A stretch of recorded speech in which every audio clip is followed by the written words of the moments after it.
देखो अब हमें पढ़ना है फोर्थ पाथवे। फोर्थ पाथवे कौन सा है? Fatty acid. देखो 3 पाथवे हमने कौन से पढ़े?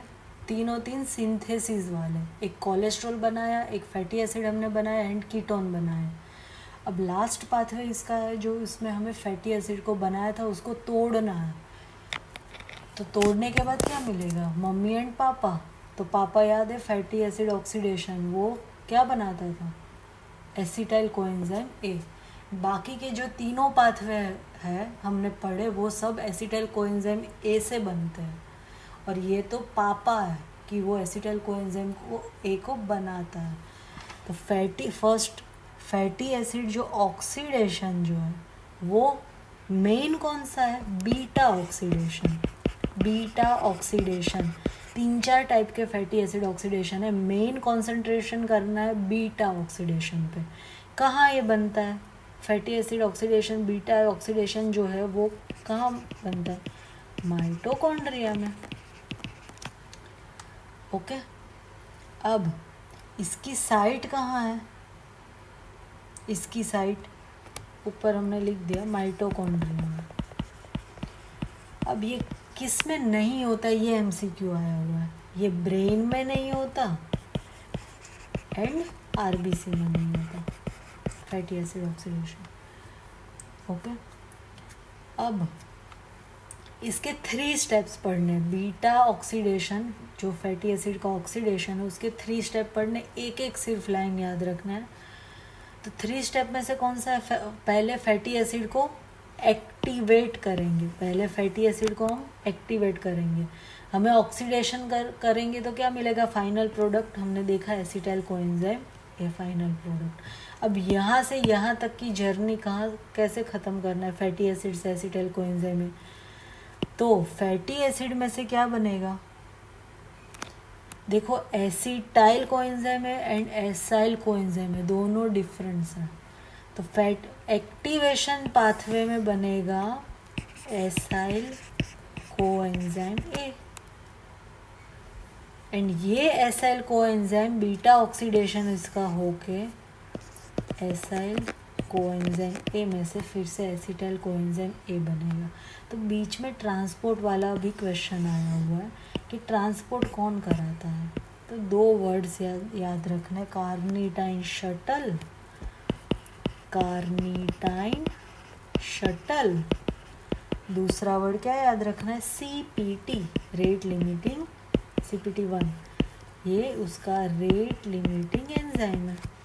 बस इतना याद रखना है। तो फैटी एसिड को तोड़ना है तो 3 प्रोसेस से गुजरना पड़ेगा। फर्स्ट एक्टिवेशन, सेकंड उसका transport, third beta oxidation proper. तो एक्टिवेशन यानी फैटी एसिड का एक्टिवेशन होके एसाइल कोएंजाइम में बनेगा। एसाइल कोएंजाइम में ट्रांसपोर्ट होके एसिटाइल कोएंजाइम में बनाएगा। बीच में ट्रांसपोर्ट तो सीपीटी 1 एंड कार्निटाइन शटल। अब ये जो बीटा ऑक्सीडेशन है वो हमने पढ़ लिया, फैटी एसिड का बीटा ऑक्सीडेशन। अब छोटे छोटे ऑक्सीडेशंस जो है वो पढ़ने हैं। मेन ऑक्सीडेशन है वो ख़त्म। तो छोटे छोटे ऑक्सीडेशन में कौन कौन से आएंगे? बीटा ऑक्सीडेशन में से alpha oxidation and omega oxidation, right.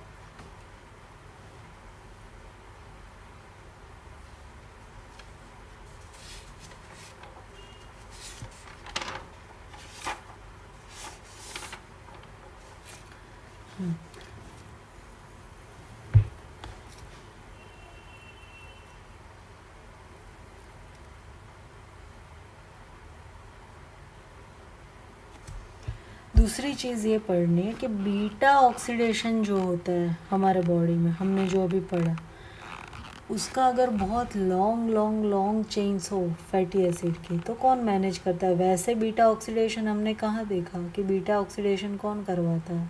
Mitochondria. लेकिन फैटी एसिड की साइज़ बहुत बड़ी हो जाती है तब पैरोक्सीसोम काम करता है। फैटी एसिड की बहुत बड़ी साइज़ हो जाती है तो पैरोक्सीसोम काम करता है। तो बीटा ऑक्सीडेशन का एक वेरिएंट है पैरोक्सीसोम। पैरोक्सीसोम और पैरोक्सिसोम में क्यों? लॉन्ग चेन फैटी एसिड के लिए। तो अगर पैरोक्सिसोम नहीं है हमारे बॉडी में, एब्सेंट है, तो डिसीज कौन सा होगा? ज़ेलवेगर। हमने ऊपर देख लिया केस में ज़ेलवेगर सिंड्रोम, यानी कि सेरेब्रो हिपेटो रीनल सिंड्रोम। ठीक है, और इसमें क्लिनिकल फाइंडिंग्स अलग से याद रखने की ज़रूरत नहीं, CNS, हिपेट, रीनल किसी के भी दे देंगे। ज़ेलवेगर सिंड्रोम याद रखना है सिर्फ कि अगर बड़े फैटी एसिड्स हो गए, उसको तोड़ने के लिए पैरोक्सिसोम को काम करना पड़ेगा। तो पैरोक्सिसोम अगर डेफिशिएंट होगा तो ज़ेलवेगर सिंड्रोम होगा। अब दो फैटी एसिड का ऑक्सीडेशन पढ़ चुके, एक बीटा ऑक्सीडेशन प्रॉपर एंड ये बीटा ऑक्सीडेशन वाला दूसरा ज़ेलवेगर। अब फैटी एसिड का ऑक्सीडेशन, दो छोटू ऑक्सीडेशन बचे, अल्फ़ा एंड ओमेगा। तो अल्फ़ा जो है वो भी पैरोक्सिसोम में होता है एंड ओमेगा जो है वो एंडोप्लाज्मिक रेटिकुलम में। दोनों का क्या इंपॉर्टेंस है, ऊपर हमने केस देख लिया। जो अल्फ़ा जो है वो 12 या 12 से नीचे के कार्बन के लिए ही काम करता है। बस ये डिफरेंस एक याद रखना है हमें। अब ये भी MCQ है कि अल्फ़ा ऑक्सीडेशन कहाँ होता है? ब्रेन में होता है। एंड ओमेगा ऑक्सीडेशन कहाँ होता है? लीवर में होता है। तो इसमें मेन पैरोक्सिसोम एंड माइटोकॉन्ड्रिया, और इसमें माइक्रोसोम।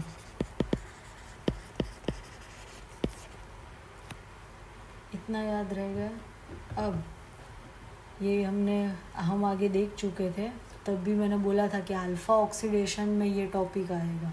कौन सा? रेफसम डिसीज। इसमें क्या याद रखना था? एक अल्फ़ा ऑक्सीडेशन वाला वर्ड याद रखना था, एंड दूसरा वर्ड क्या याद रखना था इसमें? फाइटेनिक एसिड, राइट। एंड ओमेगा जो है, ये भी एक MCQ आ चुका है कि ओमेगा ऑक्सीडेशन से क्या बनता है? तो प्रोपियोनाइल कोएंजाइम A, ये MCQ है। प्रोपियोनाइल कोएंजाइम A, ये ऑड चेन फैटी एसिड पे काम करता है ओमेगा, और वो अल्फ़ा 12 या 12 से कम लोगों पे काम करता है। ये पैरोक्सिसोम, ये माइक्रोसोम। कंप्लीट।